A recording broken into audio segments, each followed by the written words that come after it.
Welcome to Muted in Medicine, the podcast where we break the silence on the untold stories and pressing issues within the healthcare profession. Join us as we dive deep into topics that often linger in the shadows of medical corridors and are not discussed in conferences, meetings, social gatherings, and in the hallways. They are often hiding.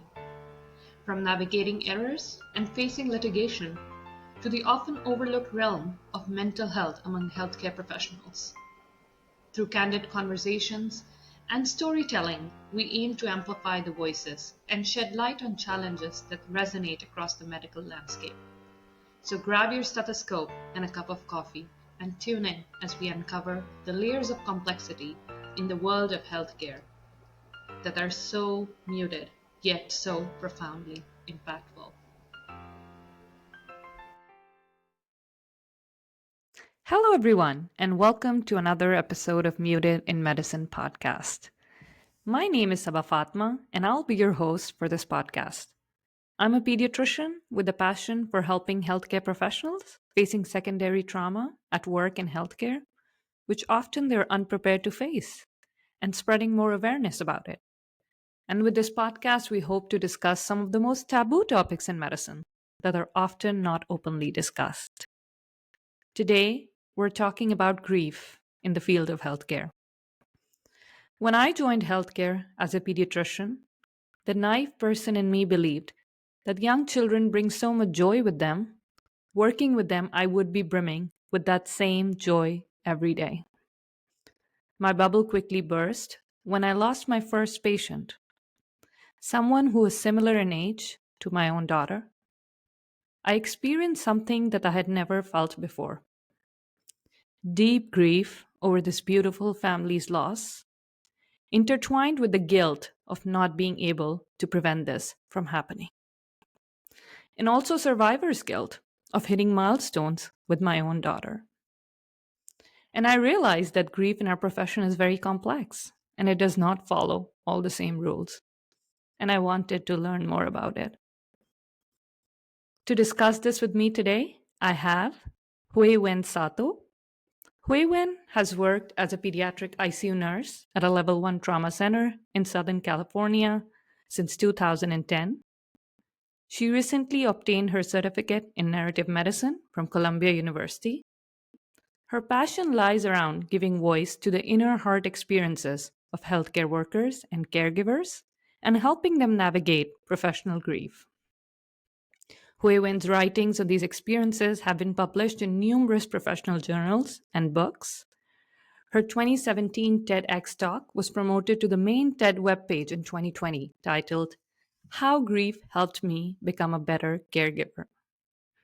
She also spoke at the 2023 Endwell Annual Symposium. She and her husband have 2 daughters, 2 toises, and in her own words, 1 complicated dog. I quote her words from her TEDx talk that I really liked. As I rode the roller coaster of suffering with my patients and their families, I quickly understood that I was going to need something more than the intermittent feel-good moments to sustain the lows. Hui-wen, welcome to the show. Thank you so much. I'm very excited for our conversation today. So we start our podcast usually by asking everybody, and it might catch you off guard, but what brings you joy in medicine today? I mean, I think beyond, the obvious of when we're able to be a part of seeing people recover, I think that's what initially draws everyone to the field of healthcare is the hope that we would help people and help people get better. But I think I've learned over the last 13 and a half years of being a PICU nurse that there's been a lot more richness and depth and joy in learning what a privilege it is just to walk with people through some of the most intimate journeys. And whether it is on the road to recovery and witnessing the miracle of that, even being a part of it, is incredible. But I think also the privilege of opening our hearts to to people when they're saying goodbye to their loved ones, and the richness of what it is to be deeply human and deeply in community, deeply vulnerable, and discovering the things that we learn from both gain and loss. And it's made my life so much richer, and it's actually forced me to redefine joy in a lot of ways. It's not something I expected when I first entered healthcare. Yeah. And I must say, you've made me look at grief in a separate way, because when I thought about grief and when I experienced grief on my own, it was mostly sadness, which still probably exists, but you have made me change my perspective on it a little bit. That's why I'm kind of interested in what more you have to say. Mm. And the first thing, yes, I would start with is professional grief a real thing? Does it exist? Have you seen it around yourself or in yourself? If you can tell us more about that. Mm. Yeah, I find it really curious that it is still actually a valid question. Does it actually exist? I think for a long time, we tried to pretend that it doesn't. I think there are moments still that we try to pretend that it doesn't, Mhm. and then it sneaks up on us and shows itself. So professional grief is just, it's a human experience that we have over losses that we experience, that we not only witness, but experience ourselves as healthcare professionals, as people in the professional context.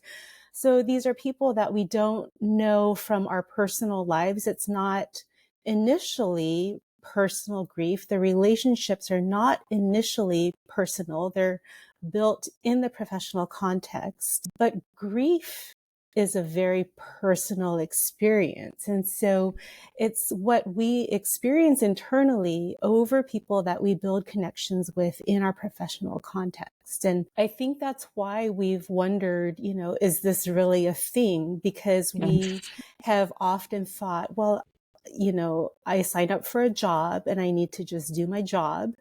And this is not my family member. It's not my child, for those of us who are in pediatrics or whatever context it is. And so we shut off that acknowledgement or that permission to say, yet I'm still feeling something over this. But I think the recognition that we are all humans doing very human work, and we're building connections that become personal to one degree or another.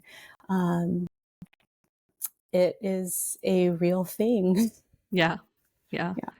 And it also goes with, I think, in healthcare in general, for healthcare workers, like we're taught to kind of separate ourselves from the patient, right? Like we have to be practical, objective Mm. people who should keep their emotions aside. So when you think about grief, it's not natural to the Mm. process of being a healthcare worker, maybe, even though it's so natural. And so I think Mm. that's why it just sounds so different, right? Yeah. But what I think is so interesting is that everything we're taught about how to actually be a good healthcare provider is about learning how to make these very intuitive connections, learning how to establish a relationship. And as much as we want to convince ourselves that it's still just checking off like boxes of a job and duty, like they're too intertwined. And I think curiously also because it's in the professional setting, and you alluded to this, that you felt your own heartache over and great guilt and survivor's guilt over a patient that you lost. I think there's not only grief over seeing our patients suffer or die, but there's also a component of grief for ourselves in what we thought healthcare would be doing for our patients, or what we thought we would or could do for our patients. And when we come up against the limitations of our ability to fix and heal and save, I think there's a component of grief over how we see ourselves, our role, our abilities or lack thereof. And I also think there's another layer of grief of bearing witness to the kinds of extraordinary things that most people in quote unquote daily normal life don't see. Like, we see these extraordinary rare illnesses. We see tragedies happen of, previously healthy, suddenly critically ill and dying. And I think there's a grief over, I wouldn't call it naivete, but sort of an idealism of how we think everything in the world should work out. And when we see what can and does happen to people, particularly for us in pediatrics, seemingly the most innocent and pure kids who are supposed to have their whole life ahead of them, I think there's also this aspect of grieving the world as we thought it should be, and realizing that there are some really dark aspects to human suffering that that we see that other people just don't witness the way that we do. Yeah, absolutely. I mean, I agree. In pediatrics and children, it also feels very unnatural because kids are supposed to live and healthy Mm-hmm. life, and they're not at the end of their life. But I also loved what you said about there's a grief for the patient, but there's also a deep grief about ourselves because we Mm-hmm. thought I've never thought about it that way. It probably exists, but I didn't think that, that I wasn't able to fix this. I wasn't able to make this better when my whole job was to do that. Right. And so that was really beautiful that you said that. And that's where the component of guilt comes in, right? Like that's where the guilt Yeah. is. Yeah. Yeah. No, I mean, I just think about all of our training. There's so much that we have to learn about how to fix everything.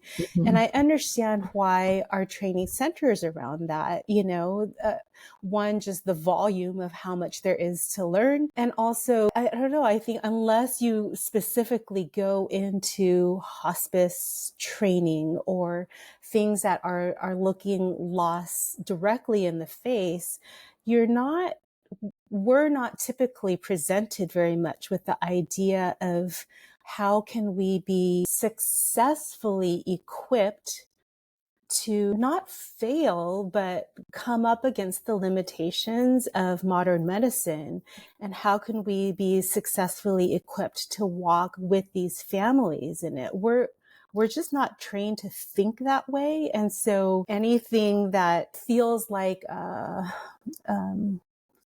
the disease process one, then Yes. feels like a failure to us in all of the training that we spent so much time investing in. Yeah, no, absolutely. I agree with that. Do you think that everybody, because you've learned a lot about grief, everybody feels it the same way, or some people are more prone to it because they're more sensitive or emotional, or are more at risk to it, or it just is natural and universal? Hmm. Yeah, that's a great question. I Mm. find myself thinking about that a lot. I still truly believe that every human being who is in healthcare in any context where there is profound suffering and death and dying, um, I still truly believe that every human experiences some grief to some degree. Yeah. There are certainly people who are more sensitive, who are more open about it, who are, just wired a certain way. I'm one of those. Yeah. My heart is wide open, and I count the costs for that. And I know others who say, I can't, I won't, I don't want to think about it, don't want to talk about it. But I also hear things from these Yeah. same colleagues. I hear things slip out of their mouths that tells me I think there's an aspect of grief that they might not be naming as such, or they just hold at bay, or don't delve into for one reason or another. But I really do believe that anyone who's human and is up close in any way is going to experience it to some degree. Yeah. Yeah, I mean, that was very interesting. I think that's why we're trying to, and you're doing that work of creating common terminology around it, that so that people can recognize it in themselves too, because Mm. they probably feel it, but they don't have a name to it, maybe. And that brings me to the question, what are some of the things that we can recognize within ourselves to know that we're experiencing grief? Because I remember recently a few months ago, there was a patient that passed away in our hospital. And, nurses and doctors are expected to finish this off and go into the same room. It was unexpected because the patient died on the pediatric unit and not the ICU. And a lot of times people are expected to just move on and pass to the other thing. So, how can we recognize, I think, in the immediate moment, what can we do? And in the longer run, what can we do to recognize it in ourselves and cope with it too? Yeah. Recognition really takes a lot of self-awareness for sure. But I think recognition also has a time and place for it. So it's kind of a tricky thing because there are multiple aspects of recognizing and then dealing with it. So in the immediate moment, I mean, beyond the obvious of gosh, we feel really sad. We feel really heavy. Tears feel like they're, ready to spring up in the immediate moment. I think, so, well, I'll give myself as an example. So I do let myself cry at work. I have a social worker friend who said, obviously our attention has to be on the patient and family first and foremost. And so she said, you can cry, just don't cry first and don't cry harder than the patient and family, which feels fair, right? Because we need to tend to them. And so there are and have been plenty of moments when I have allowed tears to come up right in front of the parents. And I use that as a connecting point and just allowing myself to be human. But the bulk of the time for me, I actually tend to feel very, very numb in the immediate moment. I feel very sober, and I'm in task mode because I'm taking care of my patient. So the whole self-awareness piece, I recognize in the immediate moment, I feel numb. I drive home. I don't cry in the car. I get home. The emotions still don't really spring up. I shift into mommy mode, see my family. And what I started to notice was that it was always the day after a really heavy or hard shift, that the emotions would start to work themselves out. And so I could be anywhere. I could be at the park with my children. I could be at Target shopping. I could be at home doing housework, and emotions would then start to spring up. And now that I've recognized that rhythm for me, I know to prepare for that the day after those hard shifts and try to get myself in a context where it feels safe to let that come out of me. But I think that, again, for people who are not recognizing what's going on inside of them, everyone is different, right? So I can't say this is the formula for every person, but I think that sometimes it can come out in anger, or just being edgy and kind of extra sensitive and touchy, usually particularly with the people we're closest with. Sometimes it's being sensitive to certain kinds of music or shows that touch on themes or emotions that remind us of what we experienced with our patient. Sometimes it can be a kind of apathy of, I don't want to go back to work. And to me, that tends to be a signal of just our internal battery just being very low, that we've just expended so much emotional energy. And we continue to expend so much energy in our processing without realizing it, that it feels hard if it hasn't been tended to and cared for or released or replenished. It's difficult to go back to work because we're still just churning and doing so much work inside.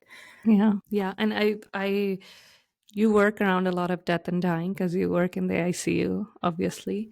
Yeah. Sometimes I feel like, and let me know if you think you agree, but it can last for a longer time. So there is that pain in the immediate moment. But A, if you haven't processed it, or B, it just hit you harder, it can last with you for weeks. Is that true? And how can we recognize that, I guess, too? Yeah. Yeah, I think it is true. There are stories that really do sit with us, that we carry deep in our core. And without the proper space to work through those stories, to think through, how is this sitting with me? How is it impacting me? I think we become very, very good at shoving them down. I think compartmentalization is important to a certain degree in the moment, in particular when we're at work and we still do need to tend to other patients. That is still our duty.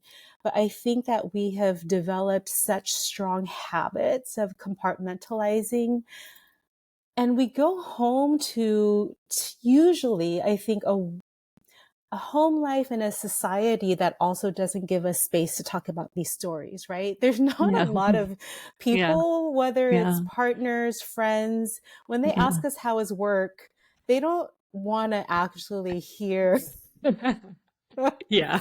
I agree with that. these really, really hairy, terrible, heartbreaking stories. There's very No. little stomach for that. And so we Yeah. carry it. We don't know what to do. Every context we go to expects us to just carry it.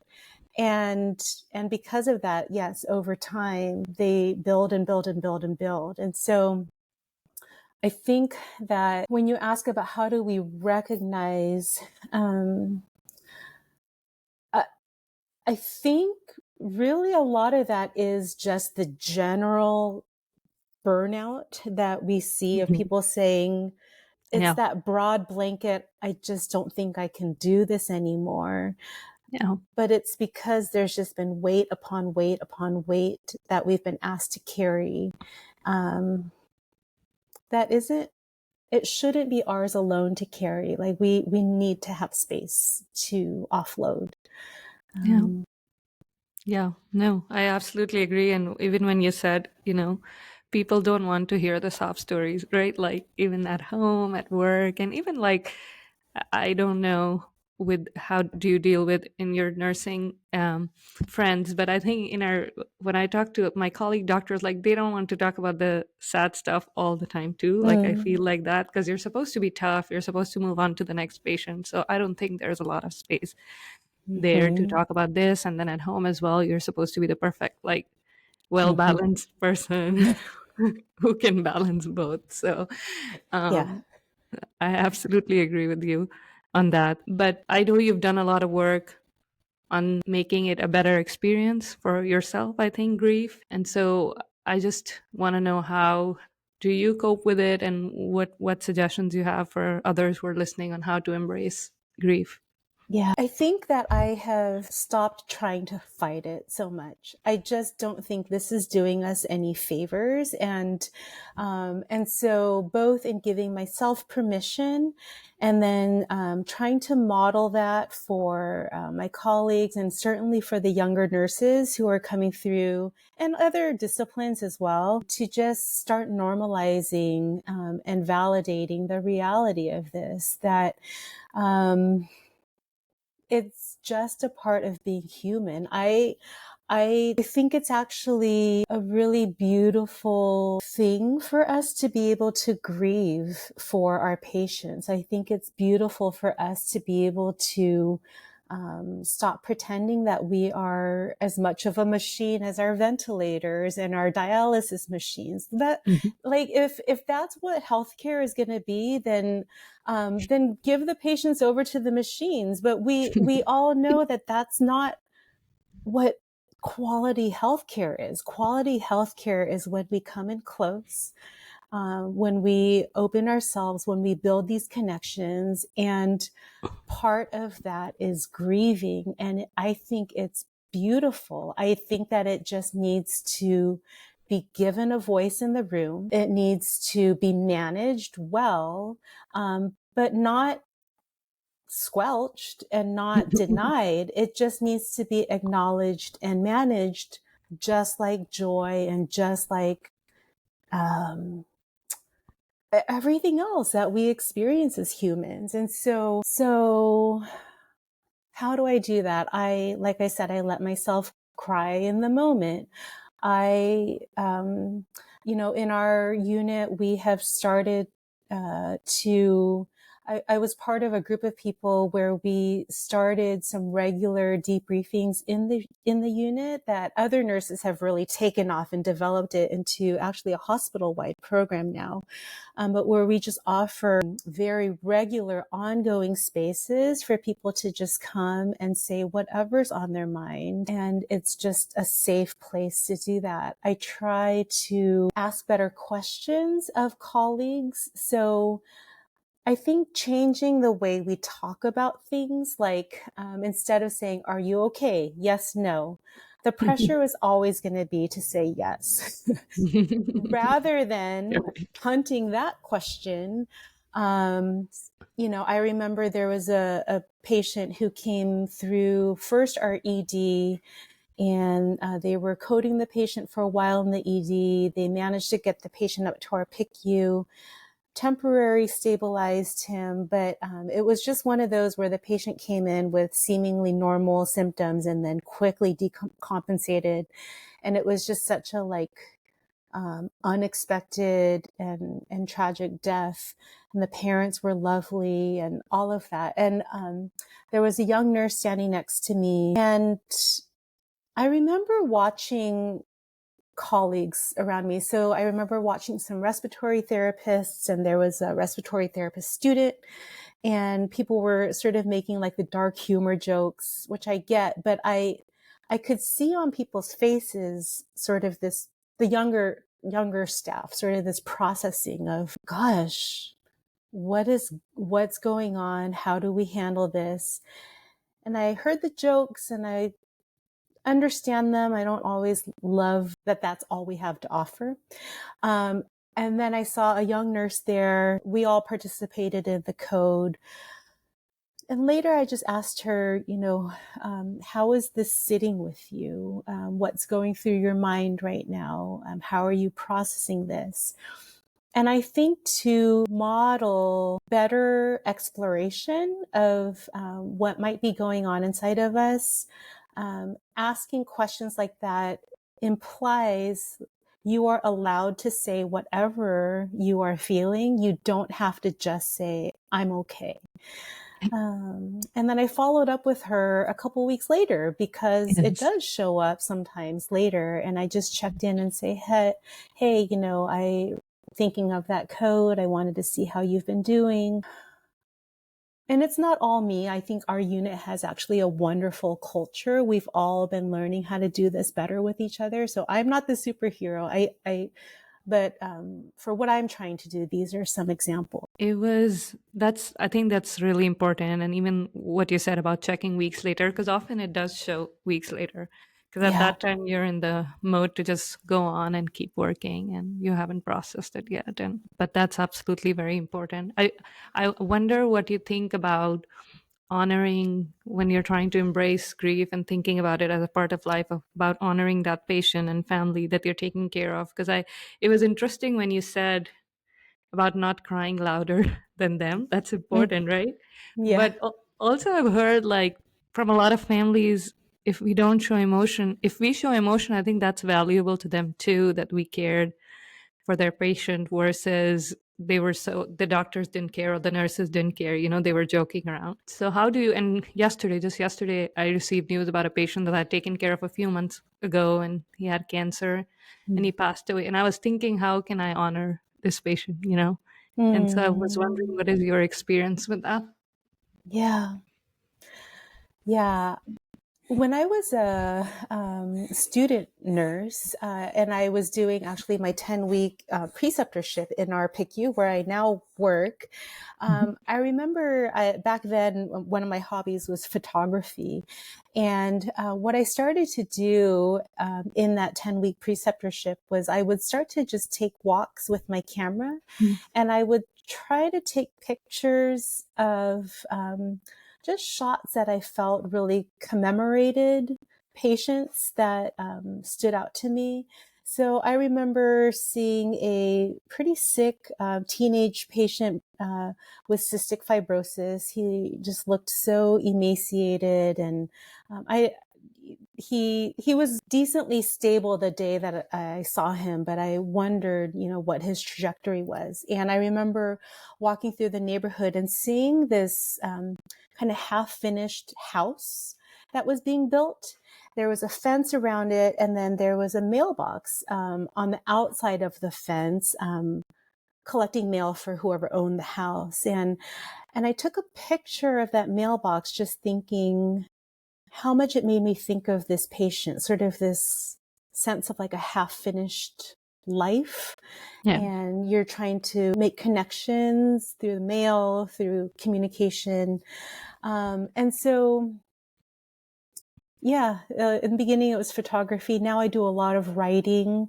I just try to jot down a few sentences. It doesn't have to be a lot, or brief poems that sort of try to capture what stood out to me or how these cases marked me. I will say there are some families who explicitly said they didn't want us shedding tears. And I think it's important to honor that too. I think it's important to pay attention to whether or not the family does find it comforting to see us weep with them. Because I think a lot do, and there are some who make it pretty clear, whether through their words or through nonverbal, that that is not helpful to them. And that's important too. Yeah. I mean, that's good to know, because we do want to make it the most comfortable experience for them as much as possible when we're taking care of these families. I wonder, when you're talking about, I can see you're a highly compassionate person, and you really care for these families that they take care of. I've struggled with this for a while, that how can we, because I went through a transition from where I did not make connection with families to protect myself, versus I started making this connection, and obviously I got hurt more. And so how do you be an empathetic provider at the same time you hold boundaries? So to avoid compassion fatigue maybe, or does it, if you see the same thing a few times, do you get immune to it too? Like, I don't know what's a good balance, but. Yeah, I do think that, as one of my colleagues said, empathy is not an infinite supply, because we, even as people who are seeking to stay compassionate and empathetic, it doesn't mean that we are endless in our capacity to bear everything and give of ourselves 100% all the time. I think when I talk about vulnerability and openness, I'm still learning. It's still a dance, just depending on my day or what season of life I'm in personally too. So I think, again, that piece of self-awareness is really important. That one, if it is truly a concerted commitment and choice that we are making, and saying, this is the kind of person and provider I want to be over the long haul, then I that much more actually need to let myself grieve. That much more I need to flush through the whole gamut of emotions so that I can offload some of the weight of previous stories, and then hold more capacity to bring in new stories. Right. And it's kind of an ongoing process. And I think that there will be days when we say, I'm really only bringing 10% of myself, and that's going to be okay, but I'm still seeking to bring something. I don't want to cut myself off entirely. I think it's important for us to be able to speak up. And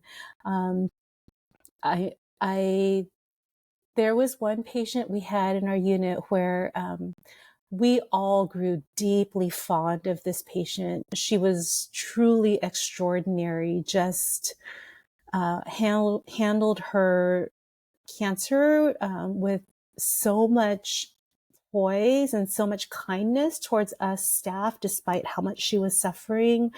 Her parents were just so winsome and kind to us, and we were all struggling because we were growing to love them so much, and we kind of knew which direction this was going. And I had some really sweet moments with them.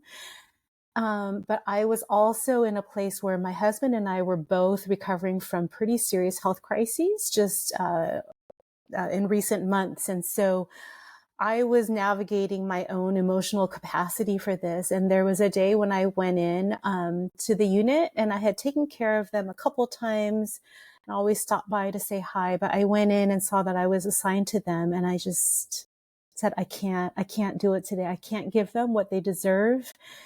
I am so tender right now with my own life and health and things. And so I just had to speak up and say, I'm sorry, I need a different assignment. I can't carry that today. And then later I went back and I visited them when I was a bit better. I just think it's self-awareness, factoring ourselves in, but also allowing ourselves to feel, and then to offload, and then take on more and offload again.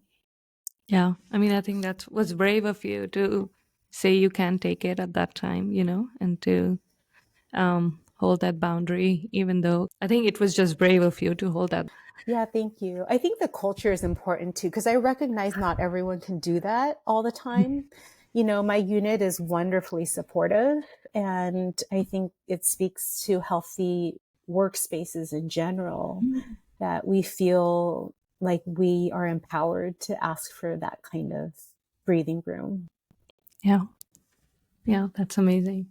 I want to ask, as of today, like, how do you think about grief today? And you told us about your journey, about embracing it, and you've probably done a lot of work on yourself and on the people around you. How do you think about grief today, and how are you more resilient to it? Yeah, that's a good question. I think I'm still learning what it is to both hold wide open permission for grief over our patients and their families, and to also hold wide open permission for myself, for ourselves, to say, this is all I can carry right now. And to say that both of those can happen at the same time.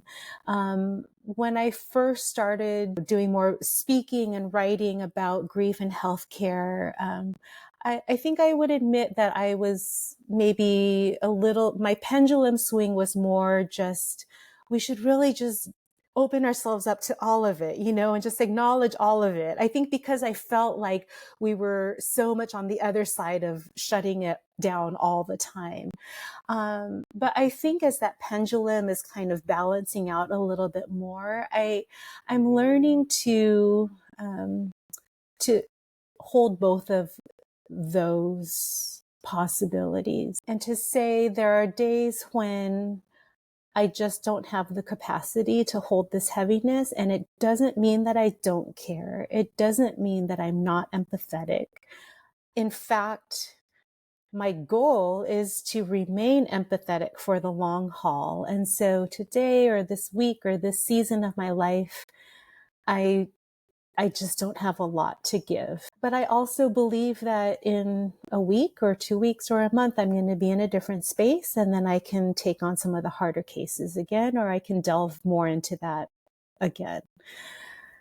I think there's also, we have to factor in just bigger pictures of what goes on around us. Like politically right now, there's so much happening with the election and tensions, and worldwide with wars. And that also takes its own toll. For those of us who work in healthcare, I think, I don't know how to describe here and now what that does to us, but there's so many layers of heaviness that just those other rumblings also sit on us. And so I think there are just seasons where we can carry more or carry less, but just making sure we're not shutting it all down completely is really important.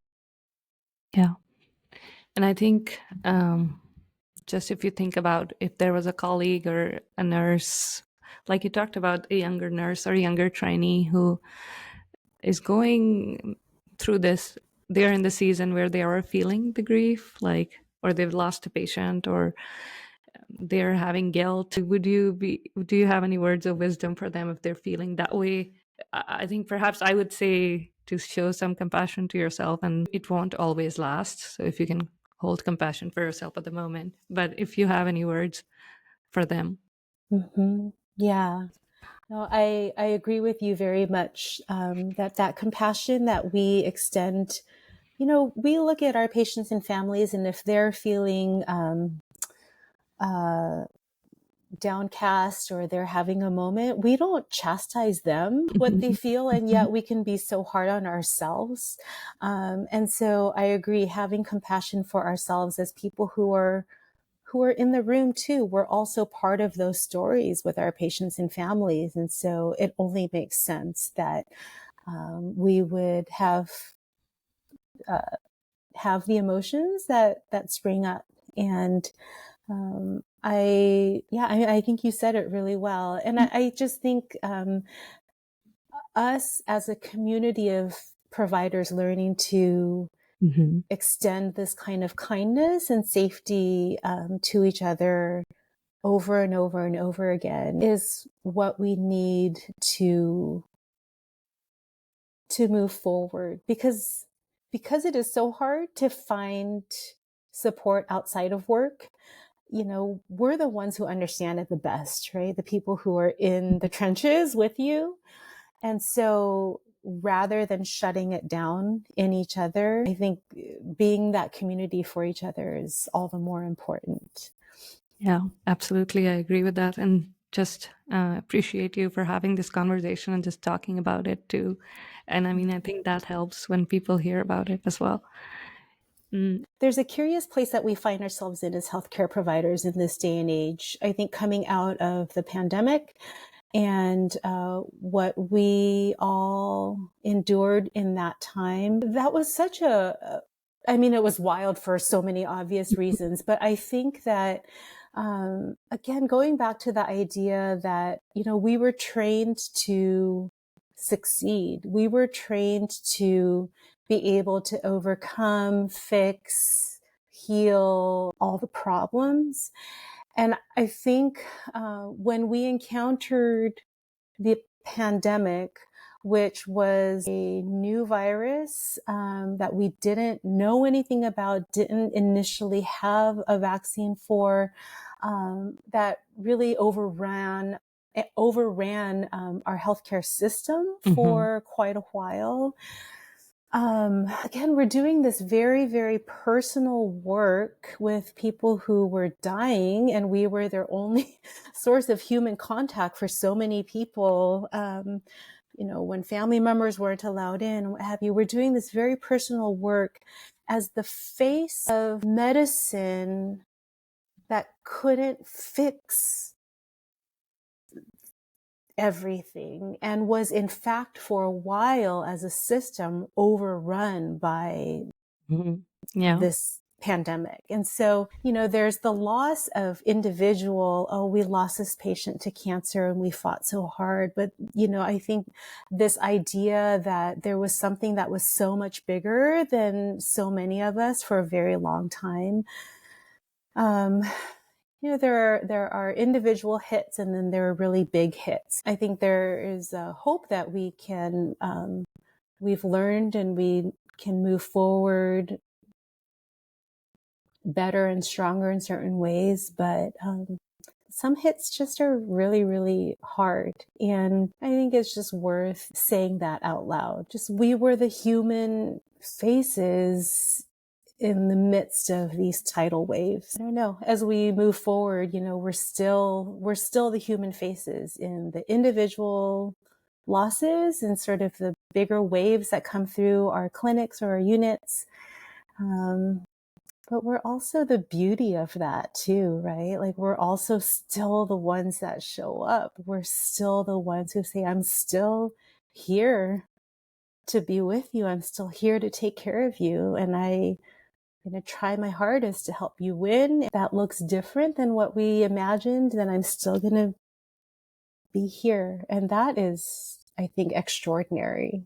I think it's really, really something. Yeah, no, I mean, that was beautiful that you said. And yeah, just I think that's also a good message to everyone who's listening that, I mean, we are resilient and Mm. that's how we show, because we still show up every day despite it all. And the normal feelings, the human feelings that we experience are also part of it. And so, but this does show our resilience. That was really beautiful. Thank you so much for doing this today. It was really, really impactful for me to listen to you, and I was learning so much as we go along. So I really, really appreciate you being here today. I have this tradition that I end the podcast by reading a poem, and I think now I like poems. After I did the narrative medicine course, I was never a poem person, more like a personal essay, but I really like this poem, so I'm going to read it. If you will stay with me for that. It's called What the Heart Cannot Forget by Joyce Finn. Everything remembers something, the rock its fiery bed, cooling and fissuring into cracked pieces, the rub of watery fingers along its edge. The cloud remembers being elephant, camel, giraffe, remembers being a whale over the face of the sun, gathering itself together for the fall. The turtle remembers the sea sliding over and under its belly, remembers legs like wings scaping down the sand under the beaks of savage birds. The tree remembers the story of each ring, the years of drought, the floods, the way things came, walking slowly towards it long ago. And the skin remembers its scars, and the bone aches where it was broken. The feet remember the dance, and the arms remember lifting up the child. The heart remembers everything it loved and gave away, everything it lost and found again, and everyone it loved. The heart cannot forget. Thank you so much for doing this with me. Thank you. Thank you.